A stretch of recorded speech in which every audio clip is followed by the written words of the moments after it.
हक मारी मत मारी, ये लगातार बीजेपी का काम करने का तरीका है। सदन में बिना चर्चा के इतना बड़ा फैसला हो गया सदन में। कोई नया परिवर्तन होने जा रहा है इनकम टैक्स बिल में।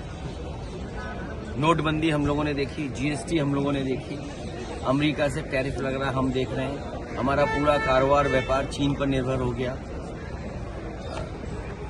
तो हम कहाँ जा रहे हैं देश को लेकर? कैसे अमृत काल में विकसित भारत बनेगा? ये बड़े सवाल है। सर, आज अखिलेश जी, आज फतेहपुर में अपोजिशन हो या ना हो, हम लोग बिल पास करेंगे क्योंकि बिल जो है अब वैसे किरण रिजिजू जी अकेले फुटबॉल खेलते हैं, हम लोग को भी बुलाना चाहिए था, हम लोग भी साथ खेलते फुटबॉल। और इस सरकार का नोटबंदी भी हम लोगों ने देखा, और नोटबंदी पे ये आश्वासन दिया कि काला धन खत्म हो जाएगा और आतंकवाद खत्म हो जाएगा। दोनों चीज हम लोग देख रहे हैं। जीएसटी कानून लाकर के सरकार ने ये बताया कि इससे सरलीकरण होगा, व्यापार बढ़ेगा, कारोबार बढ़ेगा। लेकिन जीएसटी मल्टीनेशनल कंपनियों के फेवर करने के लिए लाया गया था, और उसका परिणाम ये हुआ कि सबसे ज्यादा संशोधन करना पड़ रहा है। आज इनकम टैक्स बिल पास हुआ है, क्या पास किया है, उसका क्या असर पड़ेगा कारोबार पर?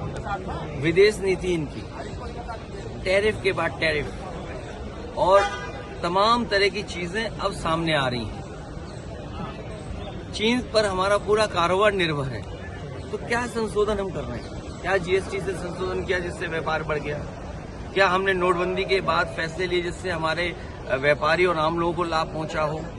कोविड टाइम के समय जो परेशानी आई, यहाँ कोई पत्रकार ऐसा नहीं होगा जिसका उसके बाद वेतन बढ़ा हो। जो कम हुआ वो आज भी वैसा ही है। ट्रेंड लोग हैं, बीजेपी के लोग हैं, ये ट्रेंड लोग। वो समाज बटे, नफरत फैले, दूरियां बढ़े, तभी राजनीति में वो कामयाब होंगे। अंग्रेजों ने जो डिवाइड एंड रूल की पॉलिसी बनाई थी, जो दल अंग्रेजों के बनाए हुए हैं, जो विचारधारा अंग्रेजों की बनाई हुई है, उसी विचारधारा पे ऐसे लोग चल रहे हैं। वो नफरत पसंद करते हैं, दूरियां लाना चाहते हैं समाज के अंदर। और केवल फतेहपुर नहीं, फतेहपुर में पहली बार नहीं हो रहा है।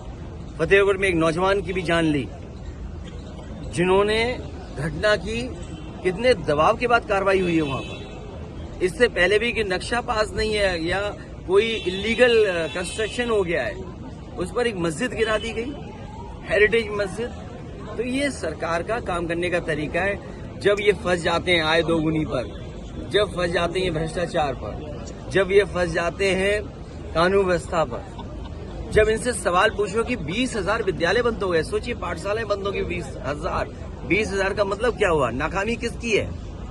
और एफआईआर किस पे लिख रहे हैं? जो लोग पढ़ा रहे हैं उन पर। जो अंग्रेज जैसे काम करते थे वैसे ही भारतीय जनता पार्टी काम कर रही है।